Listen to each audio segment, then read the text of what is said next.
your shit.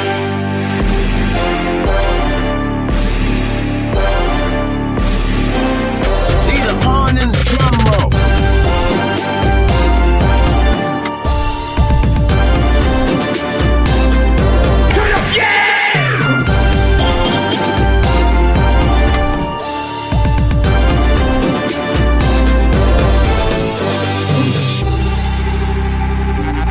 Never talk to them boys that sit on them benches. I never talk to them boys that sit on them benches. I was in the game on 4th and inches.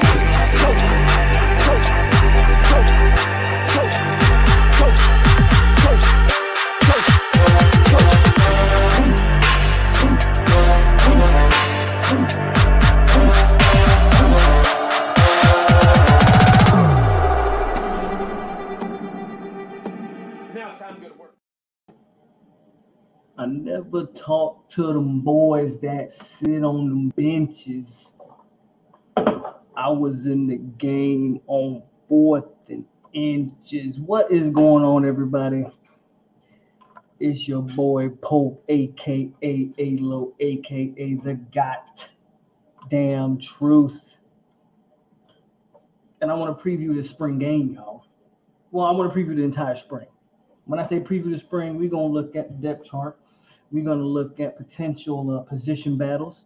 I want to look and see what you're going to get is you're going to get a little bit of my opinion and speculation, but also what I think the coaching staff will do going into this spring, because it is springtime. It is March the 1st. I believe the spring practices start on the 5th, but feel free to correct me if I'm wrong. But if you haven't figured it out, we are live on March the 1st, 2022, episode 46. We should crack 100 episodes coming up this season. We should crack that. But it's episode 46 of the Hangover. Haven't done one of these in a hot minute. So we finna get drunk, get a little hungover. Not really. I'm drinking water. Y'all drink what y'all want to drink. But we're going to get a little hungover, and we're going to talk some Florida State football like we always do over here on 863 Seminole TV. And before we get it cracking, y'all already know what time it is. Roll call. So 19 people in here. I should have 19 likes if I got 19 people in the building. So get them likes up. Again, share that video, man. Let people know we are live in the building and ready to go. Let's get the views up. Let's get the likes up. Let's get the interaction up. I'll wait a little bit, and then we're going to hit a roll call, man, and then we're not going to waste any more of your time or my time. We're going to get right into the discussion at hand, and that's previewing this roster, the position battles. What is the staff going to do at certain key positions? What positions do I think are good, bad, question mark? We're going to get on all of that coming up very shortly. We're about at the 9-minute mark. So we're at the 10-minute mark. We're gonna hit the roll call, and then we ain't gonna waste no more time. 20 people hit the like button. I only have 14 likes. So that's gotta change, okay? There's only 20 of us in here, so there should be 20 likes. Not a big crowd tonight. So let's get them likes up. Let's get them likes up. 10-minute mark, we're gonna get cracking. That's about 45 seconds, right? Something like that. No, not 45. Yeah, 45 seconds. 30 seconds.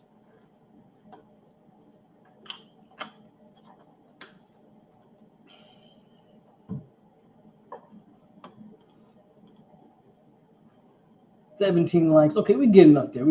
Y'all coming in here, y'all ringing my doorbell. Y'all know what y'all supposed to do. Y'all wiping y'all feet off before you come in the crib. That is the way you introduce yourself over here on 863 Seminole TV at 5, 4, 3, 2, and 1. Raul Torado in the building. Jamal M. New Prince. Ronald Smith. Charmy. Shine Life. Seminole T2Y. Jose Garcia. Priscilla Chestnut. Tyler Hedden, member of the 863 tribe. Tokyo is CJ Noel in the building. 30 same. No, Pasang 305. BB, a resident Gator. Florida State Love, member of the 863 tribe. Montre Dan Squatch. Todd Pope.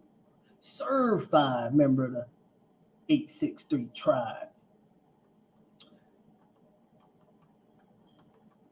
CJ said, "Poke your background different." Yeah, because I'm not home. I'm on the road, but I'm still trying to give y'all the content that y'all deserve. Got a text message. Give me a second.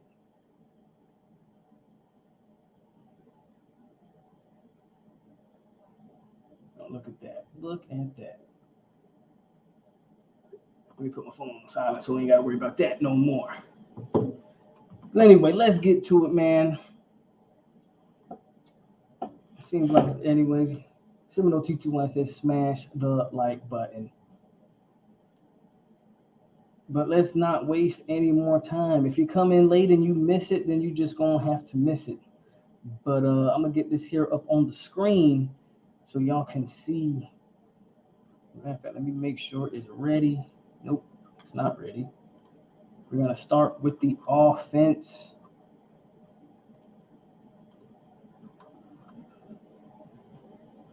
And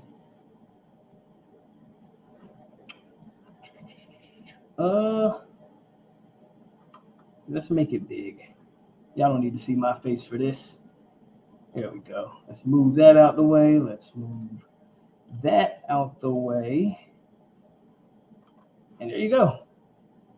This is what I think your depth chart will look like. And this is pre-spring. This is what we have pre-spring. Ignore these names here. We will get to the names at the bottom here. We probably know what those names are. But let's pay attention. Let me zoom in. There we go. Let's pay attention to what we got at the quarterback position. Now, I want to spend a little bit of time on the quarterbacks, okay? Ozuki in the building, man. So Ozuki in the building. I want to spend a little bit of time, more time than you might think, on the quarterbacks. And I really think, look, let's get the obvious out of the way with the quarterbacks. Jordan Travis is a starter. That ain't changing. There's no real competition for him, whether that's good or bad, we will see. But here is the big question for the quarterback room going into the spring. I want to preface my comments by saying I don't take anything from Tour of Duty. Tour of Duty is a mental grind, which is not saying that you don't learn things in Tour of Duty, not saying that you don't develop maybe some leadership skills. You can learn how to push through the suck, as they say. But that does not and will not translate to the spring. So Mayan King, what's up, Mayan King in the building? He kind of hits on it here. He says, Tate Rodemaker received the black jersey. This is what I was getting to. And this is what I want to be very clear in expressing what I believe. This is a double-edged sword. Let me be very clear. I don't care about the black jersey that he received in the Tour of Duty. Don't mean a damn thing. All it meant is that he had good workouts. That don't translate to what he's going to do when a live pass rush is after him, when he's got to diagnose and read a defense, when he's got to throw a ball in a tight window. Tour of Duty don't matter about that. That black jersey don't matter when he's doing all of that. But I think it is as important, if not more so, that they take Tate Rodemaker this spring and throw the entire book at him. Take Rodemaker this spring and throw the entire book at him. He's either going to sink or swim this year, and you have to make him prove it in the spring. Let's be very clear. I'm not saying Jordan Travis isn't a priority, but Jordan Travis knows the playbook. Jordan Travis has enough athletic ability to make up for what he can't quite do with his arm.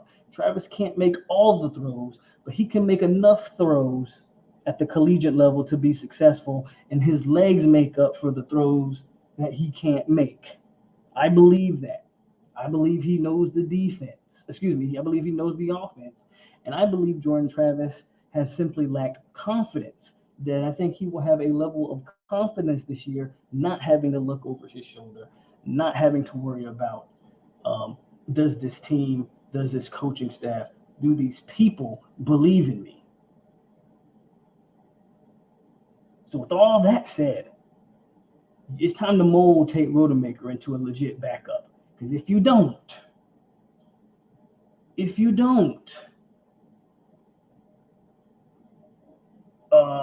that quarterback room is in a load of trouble. Obviously they can still add a guy in post spring, but I'm not talking about that yet because it hasn't happened yet, and we don't know if it's gonna happen. Whoever you bring in the when the spring's over, he's gonna have to learn. Tate Rodemaker should already be entrenched as the backup. So I might be in the minority here when it comes to Rodemaker. I'm not saying Rodemaker's going to be good. I ain't saying he's going to be great. I'm saying they need to put the pedal to the metal, rubber to the road, and they need to figure it out with specifically him. Rodemaker is one of the 2 quarterbacks that Mike Norvell handpicked when he took this job. The other one, we ain't going to say his name. He quit on the team, and he's in Nebraska, I believe. Okay? He's done. This is the other guy that he hand-chosen when he took this job. And year 1, we knew he wasn't ready. They tried to force him out there, and we saw what happened. Year 2, he had an atrocious spring. He didn't look like he grew a bit in that year. He was terrible last spring. Well, year 3, we're about to see what they should do or what he should do. Me personally, I believe, and you're going to see as we continue to go throughout the roster, the amount of players FSU has. I think, remember last year's spring was a little bit of a gimmicky spring. Milton and Travis sort of rotated every other possession, and they only played like a half or whatever it was, and then they did some other stuff at halftime with people calling. It was a mess. Last year's spring, to be honest with you, was an absolute mess. Not even to mention the joke of the network called the ACC that had a lacrosse game on the whole time we were trying to watch the spring game. So we're not even going to get into that. This year, we have enough players. We have enough depth. Jordan Travis should legit be leading one team, and Tate Rodemaker should be the quarterback of the other team. I want to see, can Tate Rodemaker take that second team?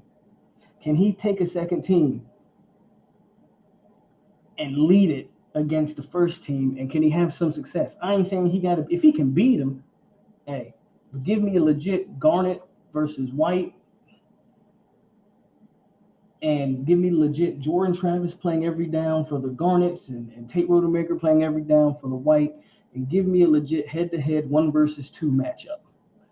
That's what I want to see this spring. I think Tate Rodemaker should lead that second team, and I want to see him live, bullets flying. Obviously, he ain't going to be getting sacked. We can't afford to have any of these quarterbacks injured. So obviously, we're not going to relive that live quarterbacks going live like Mark Norvell did his first year. But I want to see Rodemaker with the shackles off. It's Tony what's his name? What's his QB coach? Tony Torkas? Is he the real deal? Well, we need to find out this spring.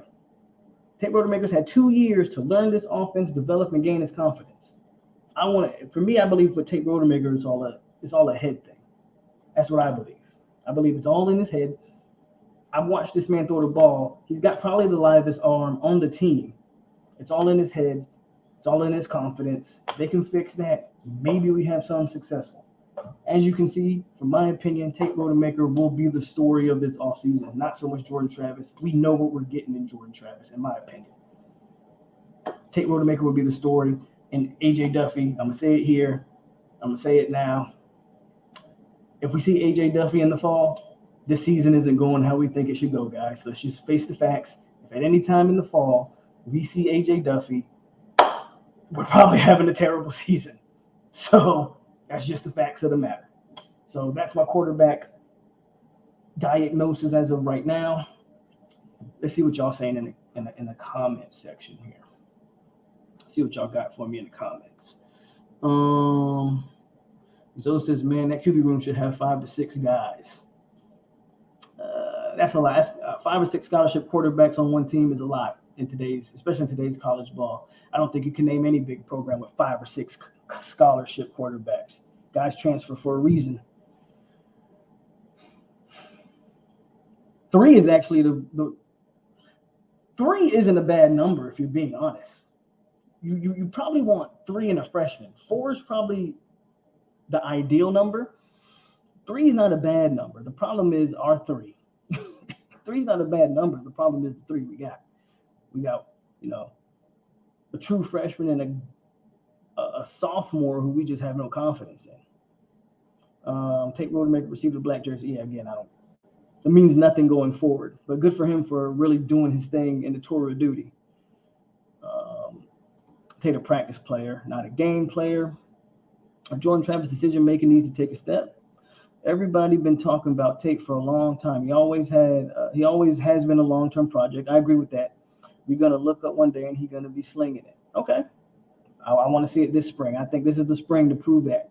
I think this is the spring to prove that, Dan Squash. To be honest with you, again, I ain't saying he got to come out there and be Jameis Winston, obviously, but can he be a capable backup? I think he can. POLK, no matter what, all the beat writers are going to be talking about Tate lighting it up in practice. Well, I want to see it in the spring. The practice ain't going to matter because you're right. We know how our media does. They're going to be hyping up a lot of guys this offseason. It's already started in tour of duty. So they're going to be hyping some guys. And we're gonna see clips and we're gonna see 5-second videos and people are gonna out of a 5-second look. We already know. If you don't know, you about to learn. If this your first spring as a Florida State fan, you about to learn. They're gonna release 5-second videos and everybody's gonna diagnose 15 different things off of a 5-second clip. It's coming. It's coming and it's coming soon. The spring game will tell me what I need to know. Rodemaker needs to be competent by all means. Agree with that. Duffy can some games this year. Come on now, not even Duquesne yeah. If he's listen, I'm not saying Duffy can't play in mop-up duty. Yeah, if you blowing Duquesne out, of course Duffy can get in and get some reps. You blowing ULM out or Sarah, if you blowing some teams out, of course Duffy can come in and get. I'm saying if Duffy is starting games. If it's week 6, and off the top of my head, I don't know who we're playing week 6, but if it's week 6 and Duffy's going out there starting against Wake Forest or whoever it is, there's an issue.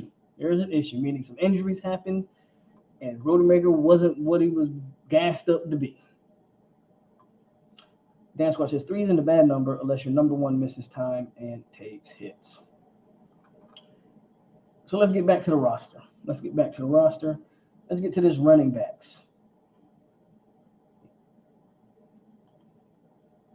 Oh.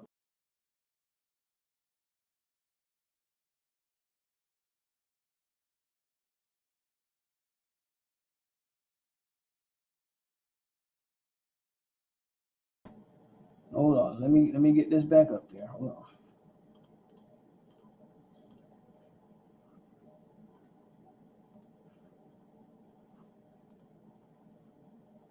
That's why it wasn't coming up. All right.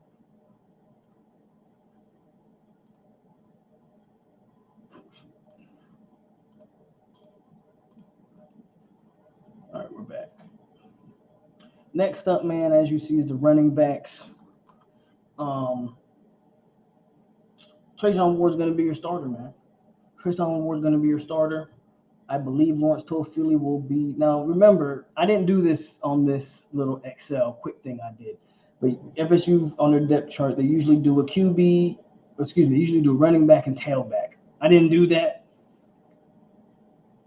To this day, that doesn't really make sense to me why they do a running back and a tailback, because FSU rarely runs two backs in the backfield anyway. So it doesn't really make sense why they list the depth chart like that. But that's just my opinion. It's not like we run in a lot of two-back sets, and we don't. So just a running back. Trayshawn Ward leads the pack. I think Toafili is going to be second, and I really do think that they are trying to push Trey Benson on us. Again, I will believe it when I see it from him, but they are hyping up some Trey Benson. They are hyping him up. The media is hyping him up, and because of that, they're going to give this guy some reps. I think they're going to give this guy a lot of reps in the spring, and DJ Williams is going to have to hold him off. It wouldn't surprise me if a DJ Williams or a Trey Benson ended up taking Toafili's spot, and Toafili maybe moving to more of a slot receiver type or receiver out of the backfield. I don't know there. But they are kind of hyping up Trey Benson, so you see him there splitting with DJ Williams. I believe going into spring, your top two guys are Trayshawn Ward and Toafili. By the end of spring, that could change. But one thing I am pretty confident on is Trayshawn Ward being the starter first and foremost, and that really not changing much. There's really no reason to go into a long conversation on the running backs. I think FSU's got some good running backs. I think Trayshawn Ward is a very natural runner with very natural vision. My only knock on Ward is that he lacks that next gear to really make him an elite running back. I think he's a very good running back. I've always compared him to Devontae Freeman. They almost run damn near identical in the way they run, in my opinion. And they're kind of built similarly. Not to mention, didn't they both wear number 8? And they both lack that gear at the next level that, could have really made them special. But apparently Trey Benson is like one of the fastest players on the team. Again, I'll believe that crap when I see it. But they're going to push him out there, and we're going to see. We're going to see what Trey Benson's all about. They're going to probably give him plenty of opportunity to prove himself. I'm not sleeping on DJ Williams. And, again, I'm not sleeping on Lawrence either. I think running backs are in good hand, and I think with the way the offense is ran, with the offensive line being, I think, what a lot of people expect to be, running back should excel this year. I mean, we had pretty good running back production last year. I think it maybe should be better. As a whole. So we're not going to waste too much time on running backs. Let's see what y'all got talking about in the running back room real quick, and then we'll move on to wide receivers. I think our running back room is going to be better than last season. It's frustrating that our best QB is so stylistically different from the rest of the room. Nobody else on the roster has that physical tools that play JT's type of game. That's back to the quarterback position. Yeah, ain't that something? Ward is going to be special. DJ Williams, a wild card, might be something special. Is Trey really the fastest guy on the team? I don't know. Y'all tell me. I don't. That's what they say.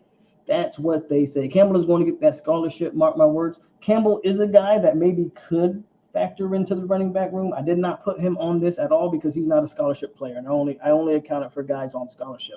But Campbell is another reason why I didn't understand the Trey Benson take. If Campbell is as good as people say he is, why? But we're not going to get back. We're not going to get back into. I'm not getting back into the Benson thing. I already said my piece on Trey Benson. I know everybody else loves home run speed, but give me power run any day. It's time for Toafili to eat. If he was really the most talented player on the roster the past couple of years, that he will make his presence known in year 3.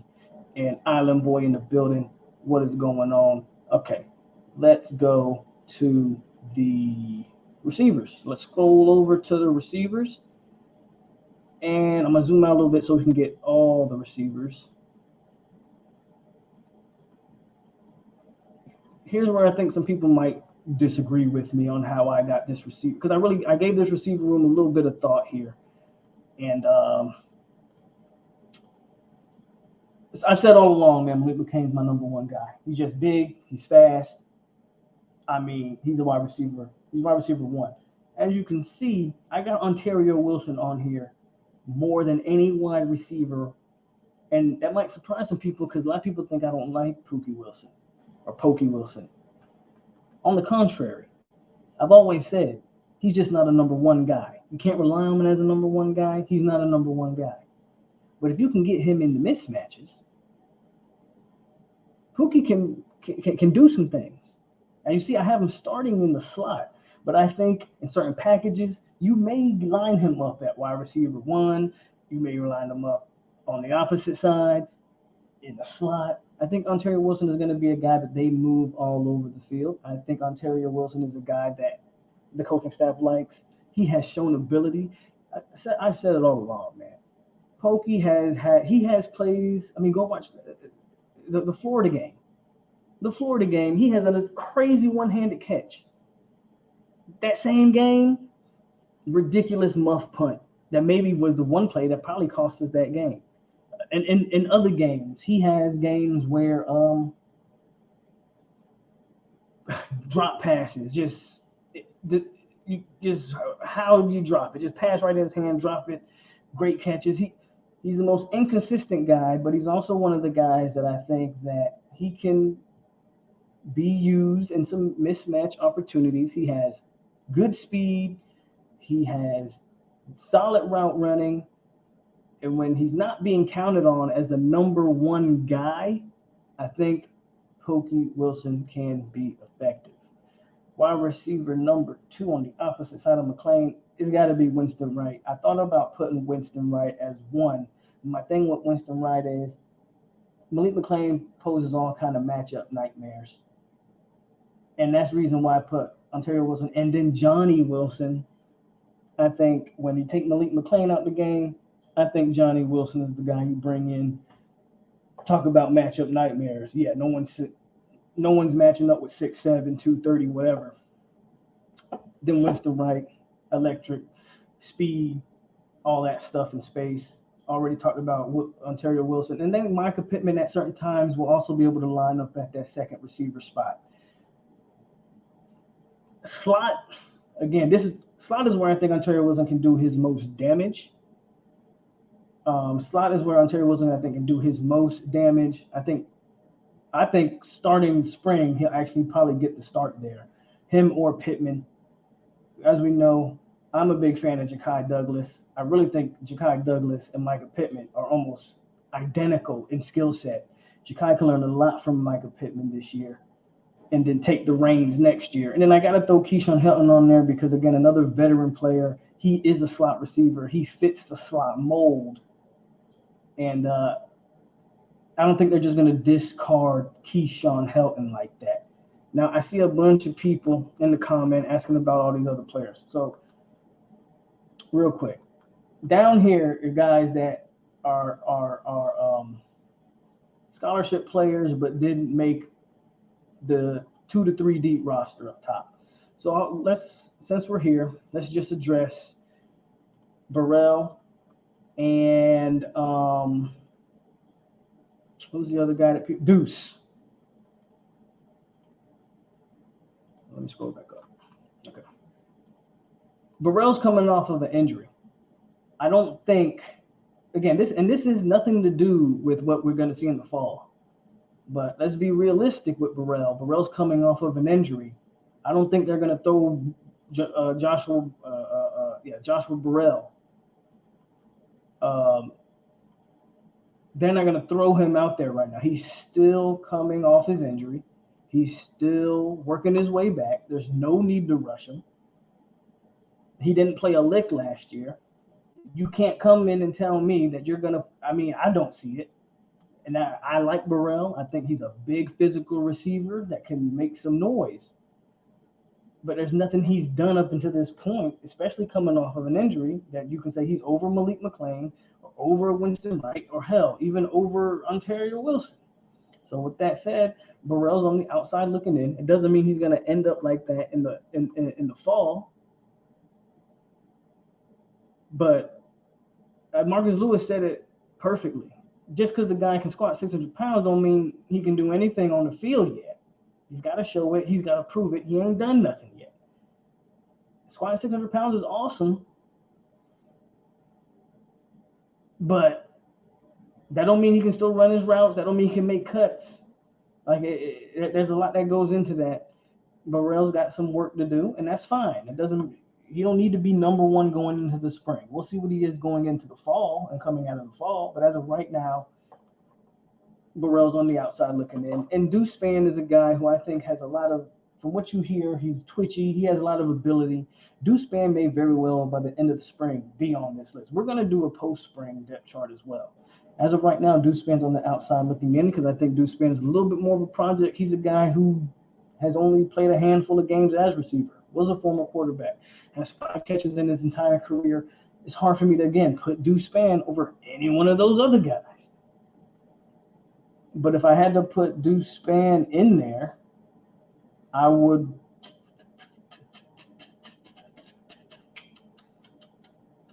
I don't know. I'd either put him at the 2 or the 1, but he would be like the third option at 1. But it got to wait and see.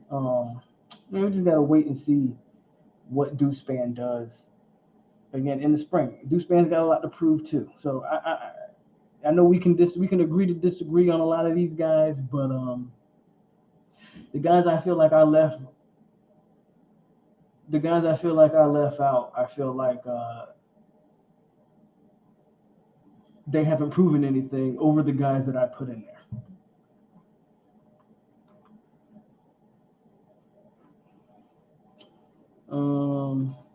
Let's go to the comments. Yes, no Deuce. Where Burrell at? If he's healthy, we see him this year. McClain reminds me of a faster Auden Tate. Why'd you leave Burrell out? I think he's our number 1.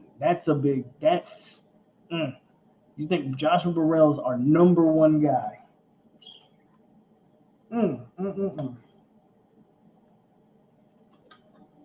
Best case scenario, I don't think Burrell's our number 1 guy. Whew. But it's going to be fun to see. We'll see.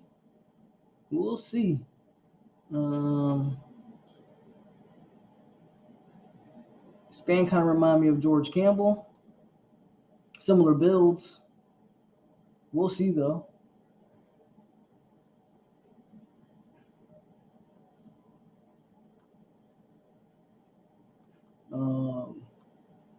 Is the spring game in Tallahassee? Yeah, I believe so. Azo was right about JT. Yes, he was. Burrell and Wilson, 1 and 2 targets in the red zone.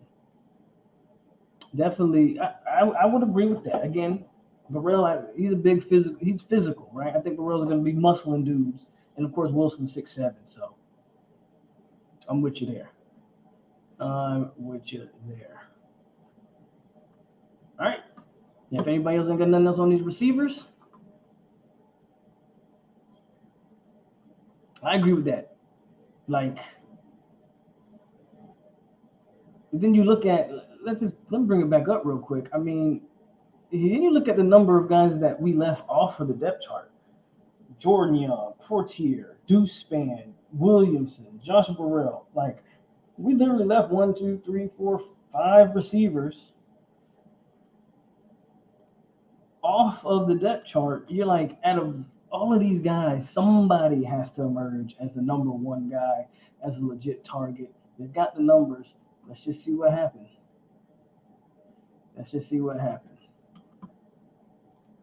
I think Johnny Wilson is going to be a big part of the offense. I hope so. So we're a big Burrell fan. I think that's why we really see Burrell shine at the red zone.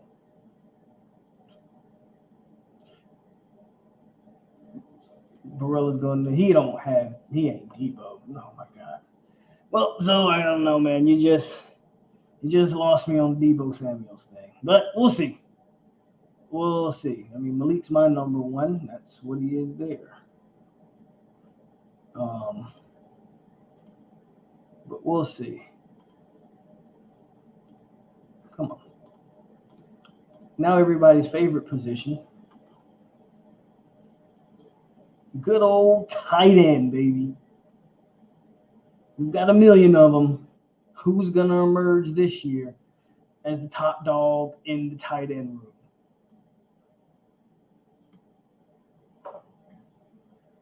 Obviously, Cam McDonald comes in as a starter. He's been the incumbent starter in that room for the last few years, and that's going to remain the same. The biggest question going into this spring is going to be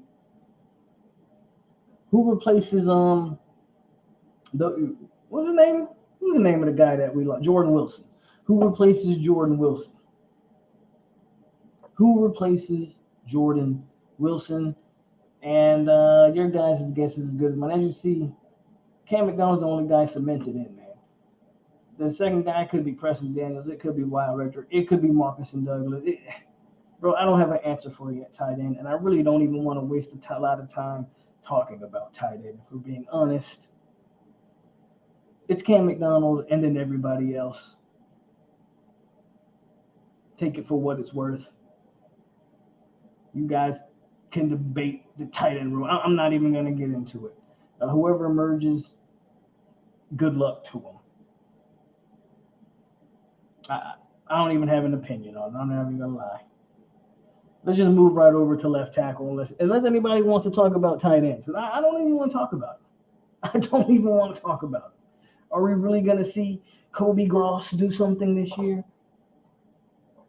Is Brian Courtney going to have an amazing freshman campaign? What about Jabril Powers? Or is Wyatt Rector going to emerge as the... I mean, bro, I'm not doing it. I'm not even doing it. You missing probably 19 tight ends. Johnny Wilson probably used like a tight end, a good but bit just to get him on the field. Tight ends, boo. People were really hyping up that run blocking. Man, I don't care, man. Johnny Wilson better be used as... If Johnny Wilson is a tight end, they need to be packing on the weight right now, and they're not doing it by all accounts. Johnny Wilson's a receiver. Tight end room full of Jags. In my opinion, including Cam, he disappointed me last year. We're going to see. This is the only defense I will give the tight end room. This is the only defense I'll give the tight end room. With the way the offensive line has kind of been the last few years, they've kept the tight end room, or they've kept the tight end position more as a blocker. So Cam hasn't had a lot of opportunities the last few years. If our O-line can hold up on their one-on-one blocks, Cam should have opportunities to get one-on-one down the field, more opportunities to run some routes, be used like a true receiving tight end. He hasn't been able to be used like that. So therefore, he's been what some would say is disappointing. So we're going to see if our O-line can block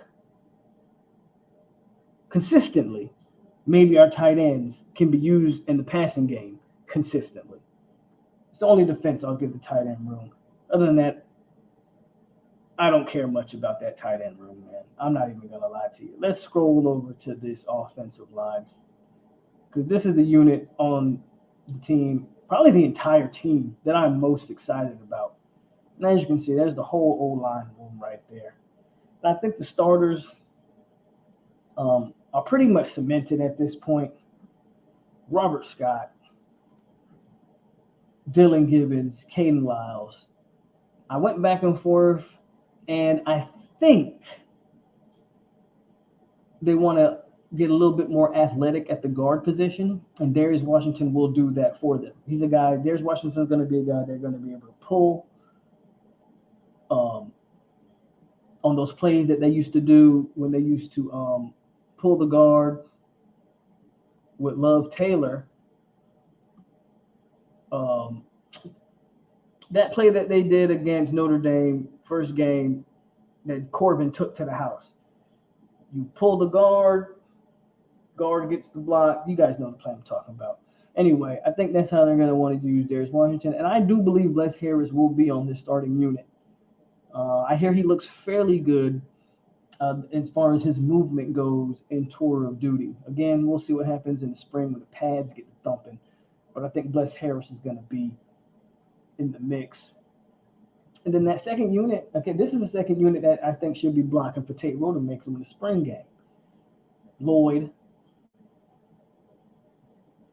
I probably would put Rod Orr at the right tackle only for the spring game, just so you don't double work Darius Washington there. But Bryson Estes, I've heard his name has been mentioned a lot. Thomas Schrader at the right guard. I don't think you'll see what I did here with the center. The center thing is a little bit interesting for me when you get past Caden Lyles. Zane Herring and Maurice Smith. The reason I put Zane Herring here is, in my opinion, Maurice Smith needs to sit a year. And they need to feed him all the cheeseburgers and honey fried chicken and anything else they can feed him to get him to hell at least 290. Okay, we were literally putting Maurice Smith out there, and this guy weighs 260 soaking wet. Okay, Zane Herring's a bigger boy, and I believe, and that's not taking anything away from Maurice Smith. I mean, the guy, he plays above his weight, you know. But at the end of the day, as we saw by the end of, I think he had the worst pass blocking and run blocking grade on the team last year. Maurice Smith did, and that was your starting center. They need to sit him for a year and really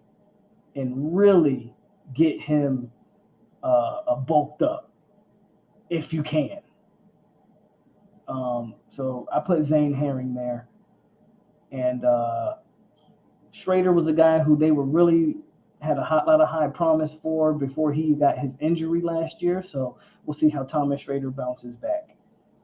And then I put a few guys on the third. Again, Estes and Schrader are two guys who you could probably move in different spots. Hell, you could see Estes play center at some point. Hasn't been a lot of talk of Estes playing center, though. I know he was recruited as a center, or he played center actually he played tackle in high school, but they recruited him as a center. But everything I've heard is they like him at guard. But we'll see. I think Estes and Schrader and Herring, those are guys that they're going to move around along that interior. And, yeah, those are guys that are going to move around, and they'll find out a spot to use them. And then Rod Orr, I still think Rod Orr might be a year away, but he's a guy who in the spring game you might be able to get him on the field, get him some reps and see what he's about. See what he is about.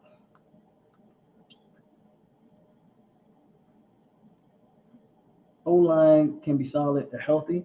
Here's the thing about the O-line, Montre. Even if more so than any year, I don't think an injury kills us anymore. See, the problem with the last few years is we always said that. That's the difference.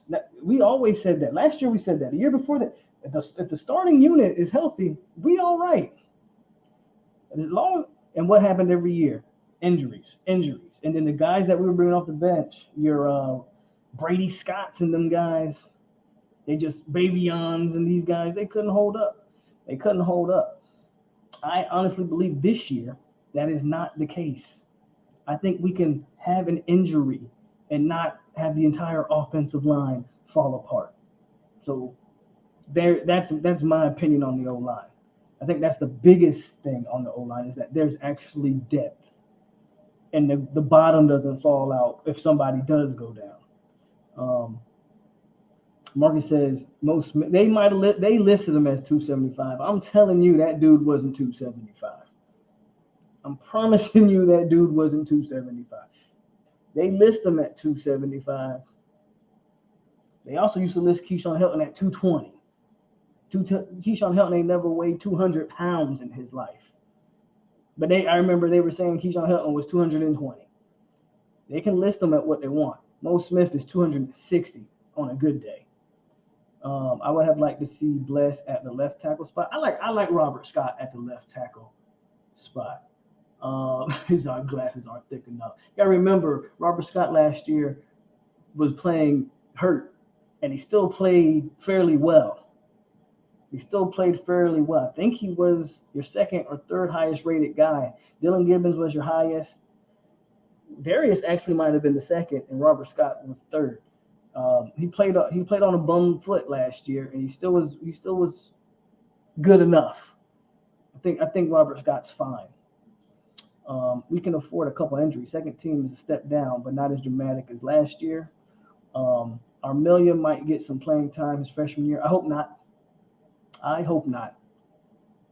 don't want to see one freshman play. That's been the issue with FSU's offensive line the last 3-4 years. We're forcing guys to play before they. Darius Washington, Donta Lucas, Robert Scott, Maurice Smith. We're throwing kids out there before they've had a chance to develop and ruining them. I don't want to see not one of those freshmen playing next year. No reason to. You got enough depth. Now, if they come in and if Junior Armella comes in and he's the goods, I get it. I don't foresee that. I don't see Julian Armella coming in and being better than Bless Harris, Darius Washington, or Robert Scott, or Lloyd Willis for that matter. That's not a knock on Armella.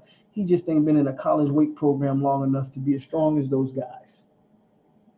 Don't rush the offensive line. You signed 6 kids that are going to anchor this team for the next 5 years. Don't rush them out there and ruin them. We're lucky we didn't ruin Robert Scott. But a lot of those other guys we can't say the same for. We can't say the same for Donta Lucas. What happened there? We can't say the same for Maurice Smith. Look what's happened there. His lack of development. Donta Lucas's lack of development.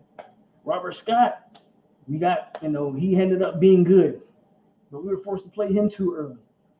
He could have benefited. Think how much better Robert Scott would be if we actually had a guy to sit him a year. You might be talking about an All-American right there. There's people that's looking at Robert Scott as a potential NFL player.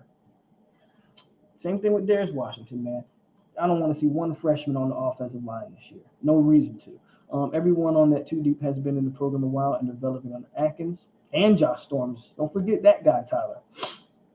Boxing Monster was popping. And Armella also is not an early enrollee. You're absolutely right. So, sorry, Armella. You got to sit this year out, big dog.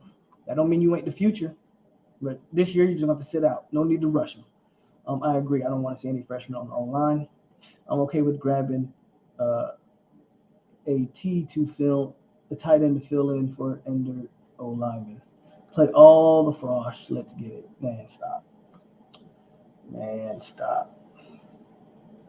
So that wraps up the offense, man. What do y'all think about the offense? Offense look about right. I know a lot of people weren't too happy with my receiver room. So if you're just now joining us, you missed the receiver room where I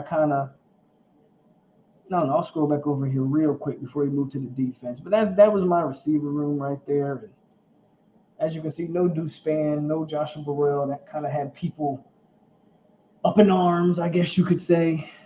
But that is really my offense, man.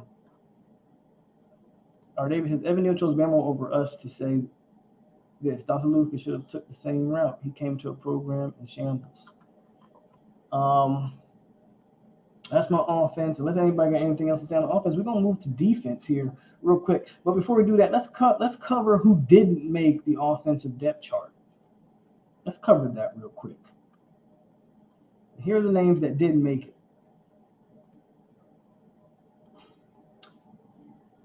Corey Wren. Corey Wren's never going to make it. I'm sorry, guys. If you keep expecting anything from Corey Wren, bless your heart.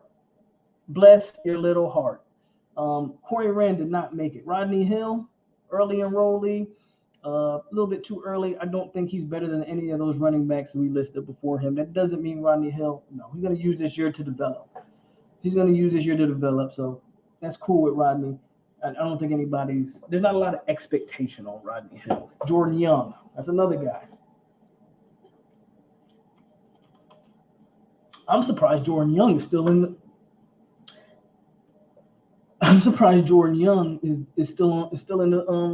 program. I'm surprised he's still in the program. Kentrell Portier and Darian Williamson, I don't want to quit on those guys. I don't want to quit on them. I just think they could really use this year to develop more. So I won't say I like them, but I think they can use this year to develop. Of course, Dewspan's a wild card. He could make the depth chart, or he could be another project player, but he's got ability. Joshua Burrell, he's coming off an injury, but ultimately he could make it. Kobe Gross, put him in the Jordan Young, Corey Wren category. Brian Courtney, true freshman, tight end, and we'll see what happens there. I probably like Brian Courtney better than Kobe Gross, though. Kania Charlton, again, and Dante Richardson, two left. Well, Dante Richardson's a tackle. Charlton's a guard, most likely. But two offensive linemen who I think they'll get some burn in the spring. They'll get some opportunities, but I wouldn't expect them to really contribute. Charlton's got to remold, got to just completely reshape his body, and Richardson got to get bigger and stronger. So, hey,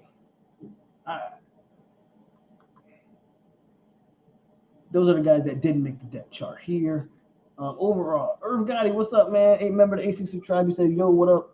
POLK and No Nation, can I get a quick recap? We just doing the offensive depth chart for the spring preview. We're about to move to the defense here. Overall, except the depth issues at QB and the question that is tight position outside of Cam, I think we have all the pieces to be successful. Okay. I like it. If Mike can put together a legitimate football team out of these guys, then Mike's not it. I agree, man. If he can't put a legitimate football team, he's just not the guy. POLK, the only YouTuber that used, man, I try. Look, the Excel works for me. It makes me organize my thoughts. Aren't you missing Hill? No, Rodney Hill's right there. I don't know what other Hill you may be speaking of, but Rodney Hill's right there. If there's another Hill, I don't even know who that person is.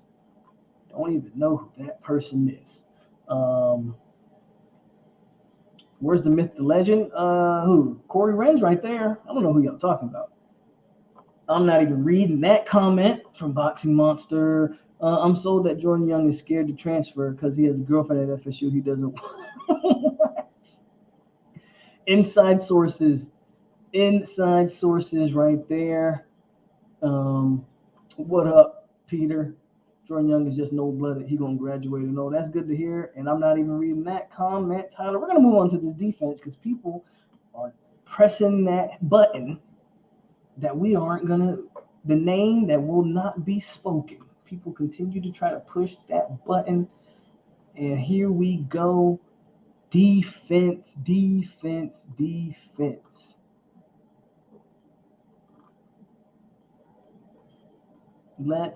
do – come on, man. Scroll over. Damn.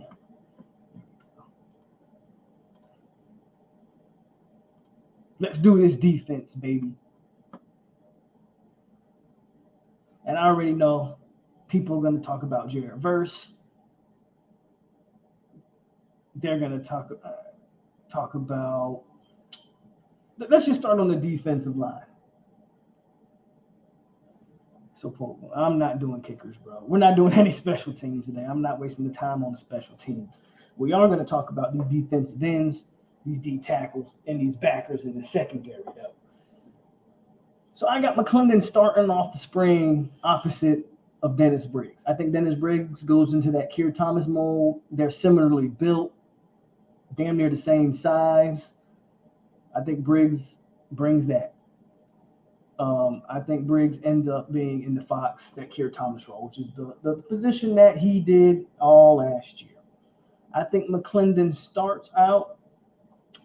Apparently, Jared Verse is really the goods. He's been really flashing in the tour of duty. Everybody talks about how big and athletic he is. But McClendon has also been said to have reshaped his body. and he's he's not looking like the same player he was the past few years. So I think that's a good competition. If Jared Verse can push McClendon and vice versa, and who cares who wins that, right? If Jared Verse ends up winning it, touche to him. I think going into the spring, McClendon is the starter and Verse is fighting for that. And maybe when the spring's over, Verse is the starter and McClendon's on the 2 deep. If Byron Turner's healthy, I think he's going to push Quayshawn Fuller to back up Dennis Briggs. That Fox position outside of Dennis Briggs is really, that's a big question mark for me. I honestly don't know if Quayshawn Fuller fits there, but I'm trying to give him the benefit of the doubt there. So I don't know who else I would even put in that. But as of right now, I got Quayshawn Fuller and Byron Turner probably fighting for that backup spot at the Fox. And then y'all know, man, Patrick Payton, he's my little sleeper back here. He's third, but we'll see, man. We'll see. Don't sleep on Patrick P. That's my guy. So we'll see what happens there. Those are my defensive ends. I think that's a pretty solid group, man. Even if it stays the same. I mean, I think that's a good 4 deep, man. I think so.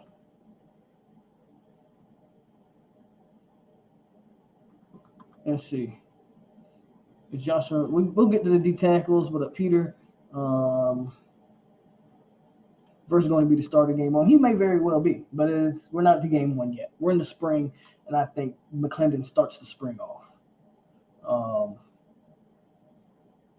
And yeah, I have D-Mac before Verse. Okay, so not a lot of talk on the DN, so I guess y'all not a lot to debate there on the defensive ends. D tackle, though, I don't think there's much to debate on the defensive tackle front. We know who the top 2 guys are. The question is, does Joshua Farmer move into that 2 deep rotation? I think that is the great question there. Does Farmer move into the 2 deep? And as of right now, I think he does. Unless you think that Jared Jackson moves to nose tackle and Malcolm Ray takes Jared Jackson, which is, it's possible. That's possible. But I heard Joshua Farmer is gotten huge. Yeah, and Ardavius said it, man. Farmer's up. I heard he's over 300 pounds there, to the point where some people think he might need to lose a little weight. So that's an interesting take right there, right? I think Farmer might be in that 4 deep, that 2 deep rotation, man. And as of right now, I got him in the 2 deep rotation, backing up Robert Cooper.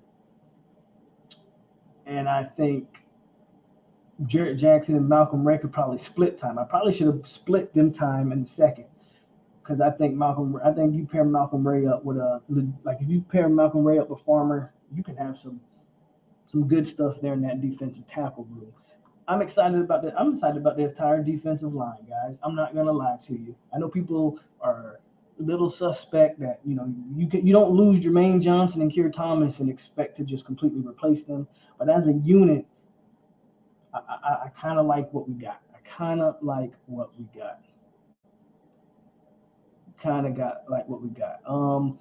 Zoe says the scary part about the D-line is they got to watch number 11 do his thing. I think these guys are going to try to mirror everything he did.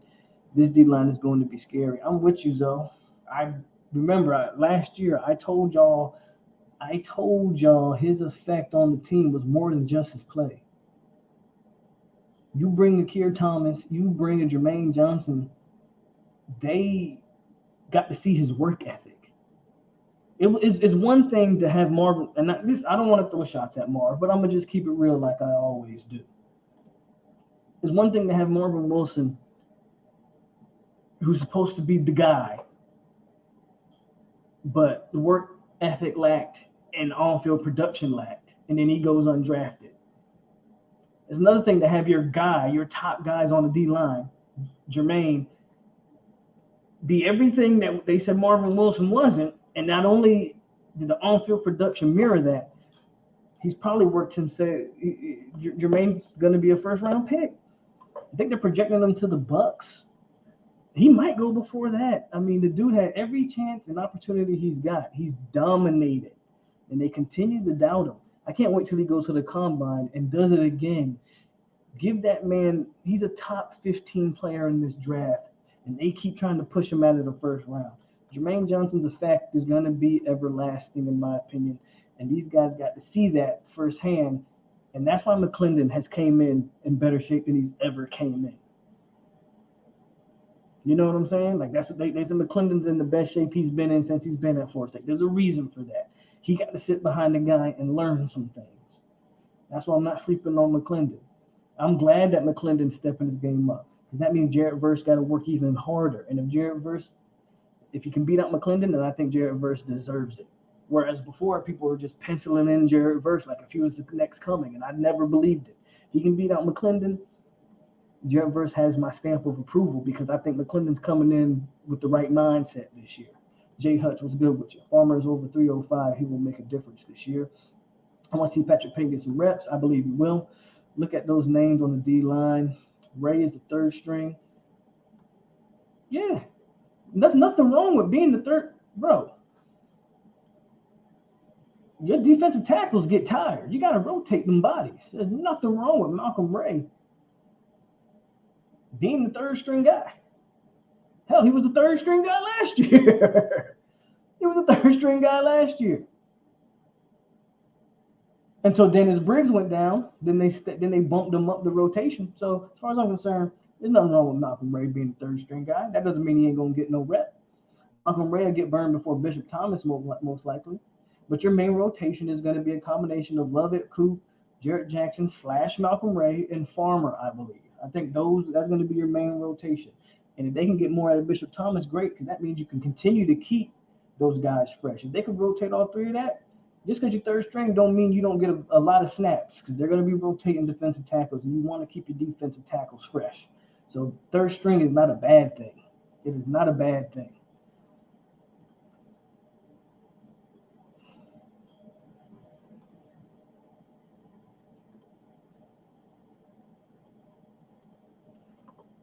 He made redshirt. That's fair. I think his size for me, I think, is one of the reasons why I threw him on there. Because if you don't have Bishop Thomas, I'm not sure who you have at the other nose tackle spot. You quite frankly, if we're being 100% honest, if you take Robert Cooper off of this roster, you lack a true nose tackle. You lack a true nose tackle. So I understand he didn't play football. You're probably not wrong, Tyler, but he is an early enrollee. He has been using tour duty to get back in shape. I think he'll be in the mix.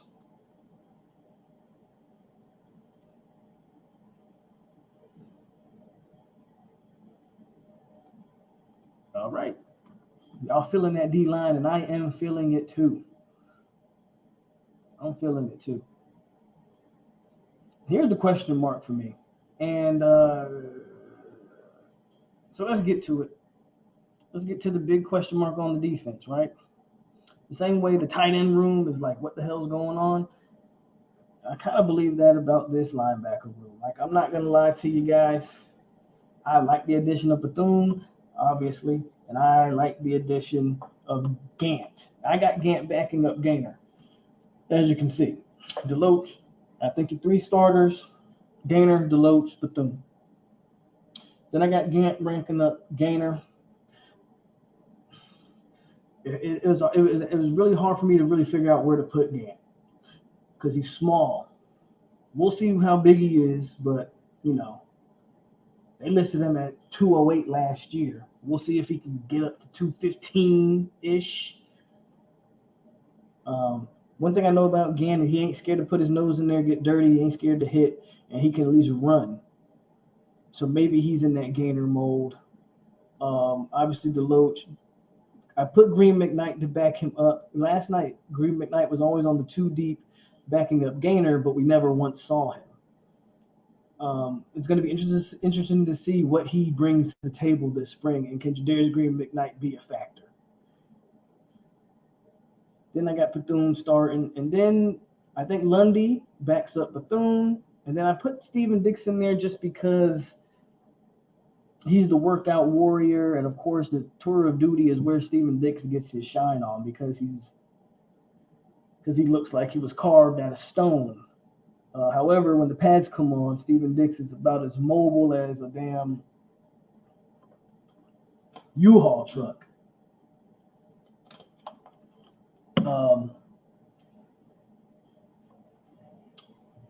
So I like, okay, that's fair. Not ready to give up on Dix. We'll see. We'll see what happens with Dix. Dix could end up backing up Deloach if all the hype that he's received in tour of duty. Steven Dix had a black jersey on too at one point in tour of duty. If all that hype that he's getting in tour of duty translates to the spring, you could see McKnight drop down and Dix move over to backing up to Kalen Deloach, which is fine. I just think there's a lot of questions here. The linebacker position reminds me of the O-line position of years past, meaning I think when you look at the starters, I think you look at the top guys and you go, that's a solid unit. That's a solid unit. Bethune, Deloach, Gainer is a solid unit. How they use Gainer this year, well, they haven't figured out how to use Gainer in 2 years. I don't know if I expect much difference, but Gainer can be a factor when on the field. He just sometimes seems to rarely be on the field. The top guys I think are solid, man. I think they get the job done. My issue is if one guy goes down, Lundy's back to being in the starting. I think Lundy can excel in the backup role. I really do.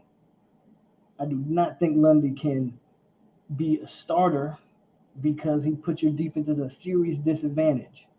But can you bring Lundy in certain packages where he can excel? Primarily obvious rundowns, goal line situations, stuff like that? Absolutely. Can he be a full-time linebacker on third and longs, passing play?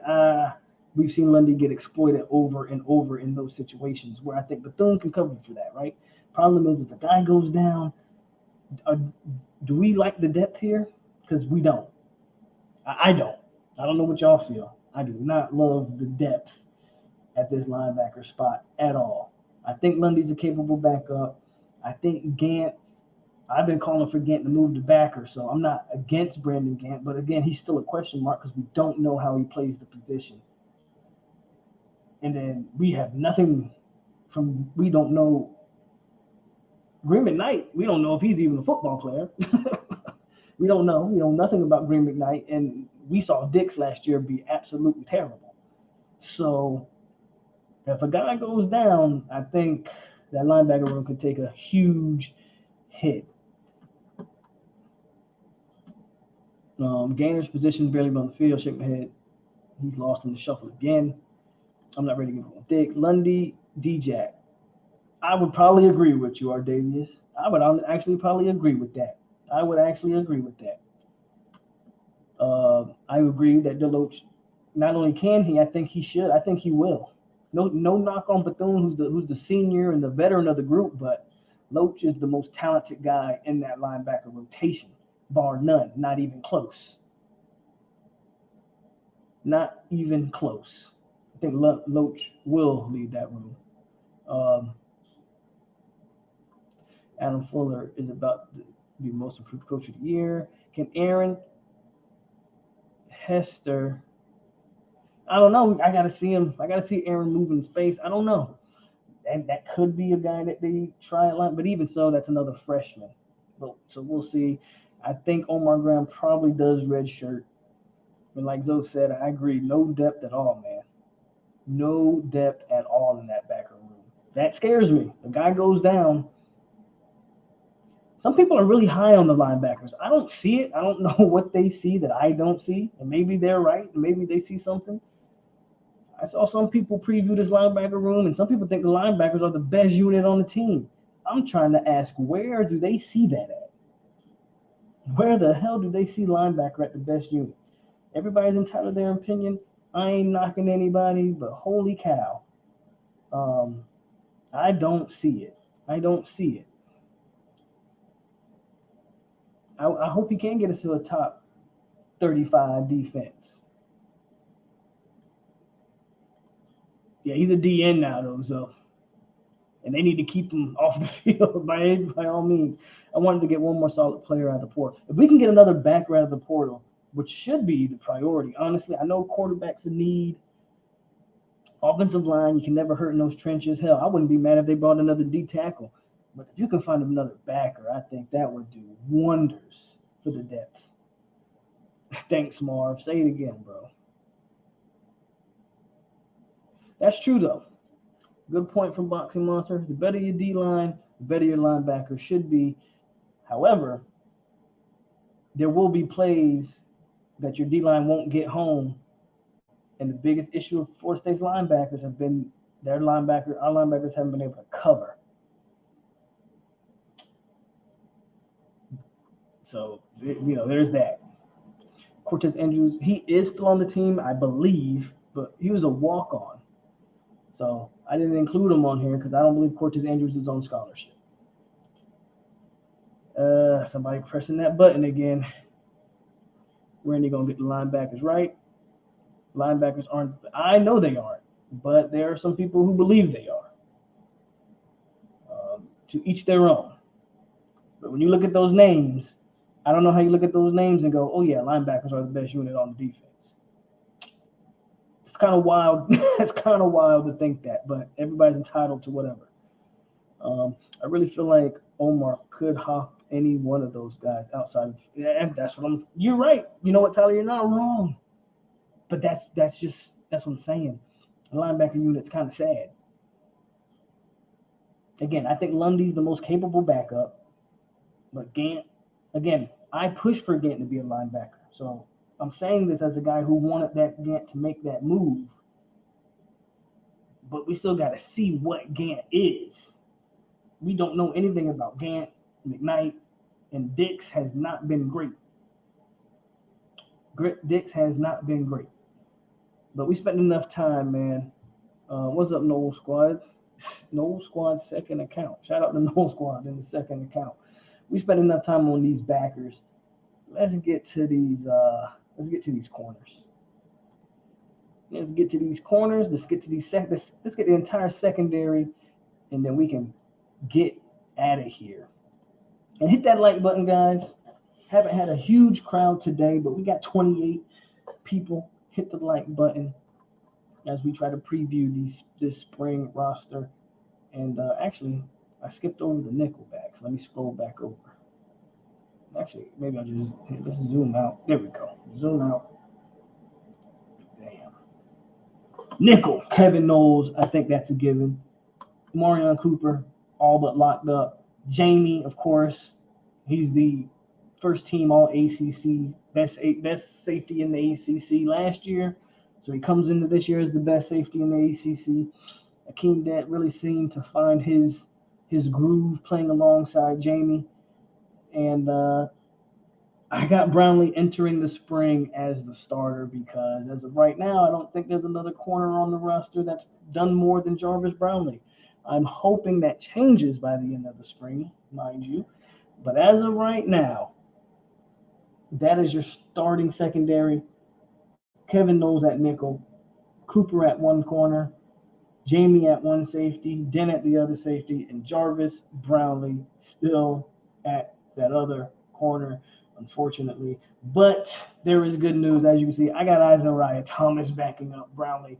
To me, it's just a matter of time before that young man has an Omarion Cooper year like he did last year. And maybe, I don't know if it's the third, the fourth, the fifth, or the sixth game. By the end of the year, Thomas should be starting at the other corner spot. I got Demore Tate backing up Omarion Cooper.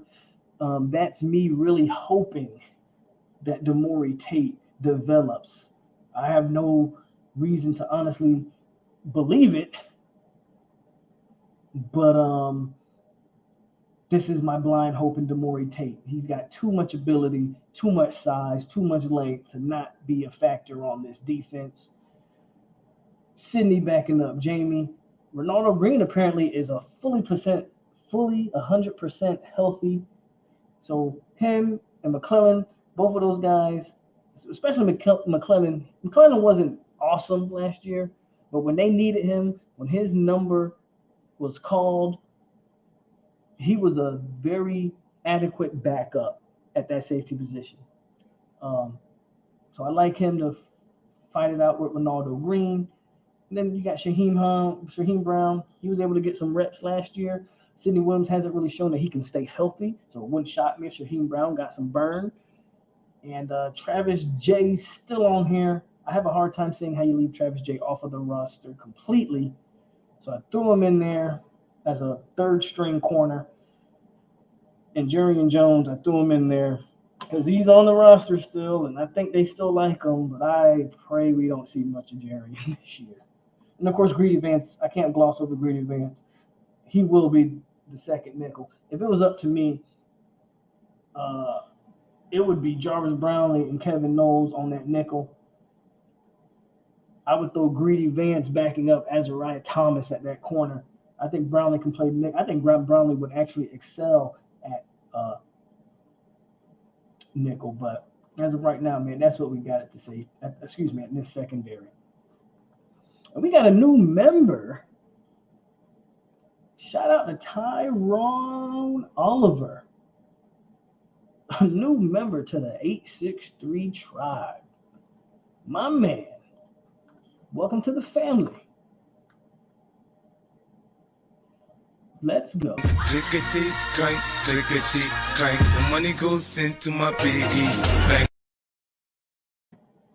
Where's Sam? I honestly don't see where Sam plays this year, guys. And that's not a bad thing. I know we think Sam should be in there. I don't think I think Sam is a safety. When you look at that safety room, I think it's pretty stacked. There's no need to rush Sam McCall.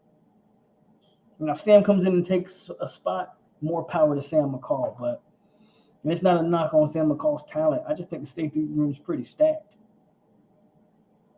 I'd rather see my grandma.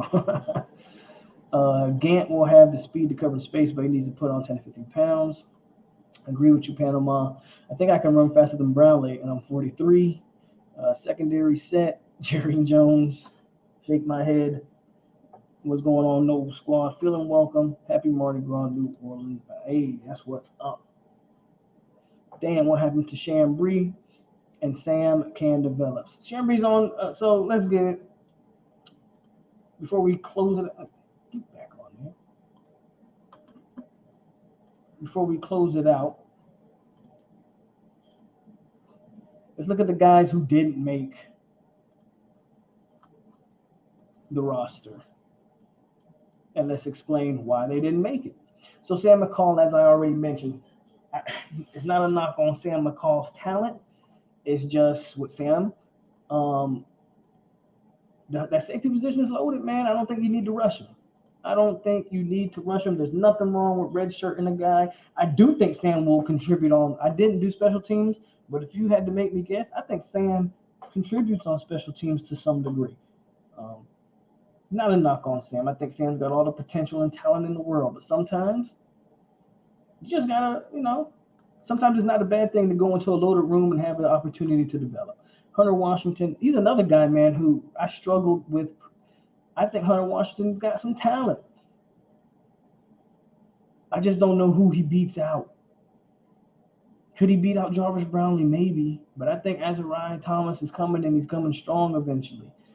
My problem with Hunter Washington, I think he's a kid with some talent. He could make the rotation for sure. I just don't know where that would be as of right now. In order to put Hunter Washington up there, I got to take someone off. I don't see where I can take Hunter Washington off yet. Maybe some of you guys might disagree with that. But I don't know where Hunter Washington can come on and I take someone off right now. Right now. I'm not saying it won't happen, but right now I don't see it. We already addressed Omar Graham. I don't quite think he's ready to play linebacker yet. Daniel Lyons, high upside, probably needs to get a little bit bigger before he's on the field, really contributing in any sort of way. Might have a Joshua Farmer type year this year. Leonard Warner, we hope we don't have to see that. TJ Davis, who the heck is that? George Wilson, high upside, but came in very skinny, but he's a former basketball player, big, twitchy athlete. They just got to get him stronger. George Wilson might be a name in the next couple of years, but right now still might not be ready. Chambry, I don't know what they're going to do with Chambry. I don't know I don't know if Chambry is a tackle or a defensive end. I think they still list him as a defensive. I think they just list him as a defensive lineman, if I'm not mistaken. I don't know how if he's taken on the weight to contribute at defensive tackle. That's the problem with Chambry at this point. I don't know what his position is yet. So until we know what he looks like, what his playing weight is, how he's built, we won't know where he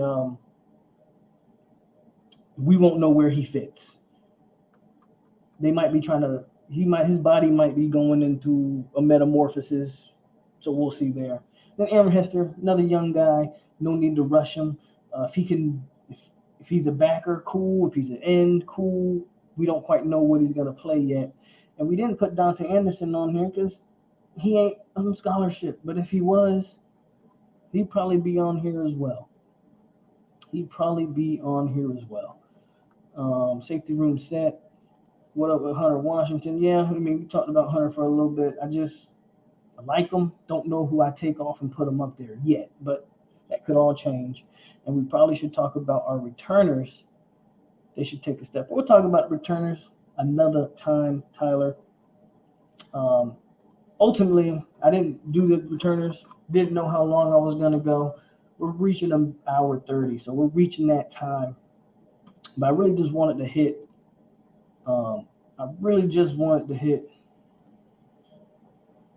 offense and defense. I really wanted to hit the offense and defense, and I think we did that.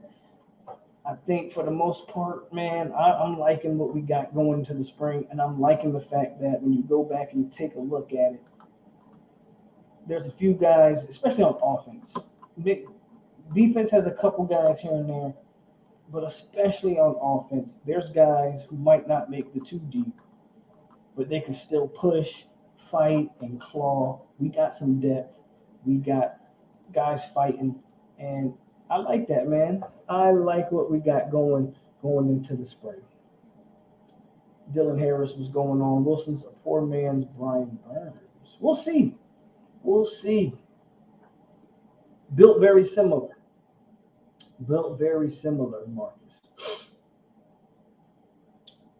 But yeah, that's it for today, y'all. Unless y'all got anything else for me, I really just wanted to get this out there. Nothing too extravagant. Again, given my situation, I'm kind of struggling to get the content out there like I used to.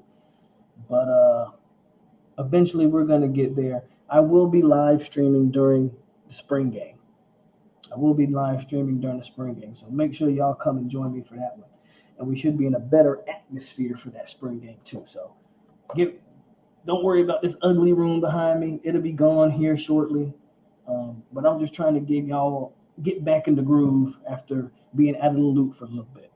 What do you think about the new hire So I saw that. I know nothing about it. I'm not going to pretend like I know anything about that dude. But I did see that FSU hired another person to the staff. So, hey, the more people you got on the staff, the better, in my opinion. So we'll see. I got to do more research on him, and then maybe I'll do a whole, I won't say a whole live stream on him, but cover him more in depth. Zoe says, solid FSU content. I don't know what them other guys are doing. Hey, I try my best. I can't speak for the other guys. I just shake my head. Who has the best season next year out of the big three? We'll talk about that another time, Dylan. And I think Akeem Dent finally has a great year. I thought Akeem Dent had a solid year last year, but I think he's continuing to grow, and we'll see that. He is Jason Garrett's brother. Okay, interesting. I'll be here for the spring game. Yeah, so the spring game, man. When is the spring game? Isn't it like the April something? My birthday's the 11th. I think the spring game's the same day as the Masters or something like that. So I got to look that up. But regardless, we'll be live streaming for the spring game like we always do. Hopefully there's not a lacrosse game on for the first 30 minutes of it. ACC Network, you might you think, FSU spring game would be more important than North Carolina versus NC State lacrosse. You would think that. I don't think anybody has the ACC network to watch lacrosse, but what do I know? Bet. So if he is all of that, okay, I'm with it. Basically, if what you're saying is true, Tyler, and I have no reason to doubt you, if what you're saying is true, that's probably a warning sign to run. Like, hey, this year, you either get it done or you're gone on the trail, on the field. That's what that seems like. If this guy has a ton of experience, with NFL receivers and all that, yeah, that might be what they call him for there. April 9th. Okay, so April 9th. So 2 days before my birthday.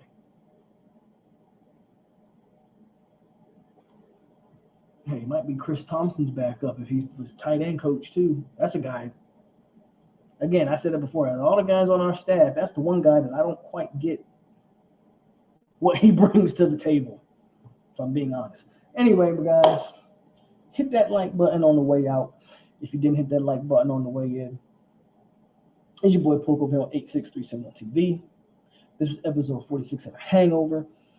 We just previewed the whole roster for the spring and who's fighting for what positions and all of that. Our David says, do I see anyone hitting the portal? After the spring, yeah, there will be guys hitting the portal for sure. Who? We'll save that probably for another episode.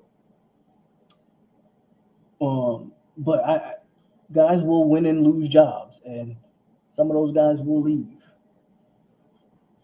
When Jordan Young goes the whole spring without getting on the field because all the wide receivers we bring in, he might hit the portal. Like that might. When Corey Wren goes the whole spring and doesn't see the field, doesn't get a chance, Corey Wren hits the portal, and so on and so forth. And I'm gonna continue to keep trying to come in here and let y'all know my opinions on stuff.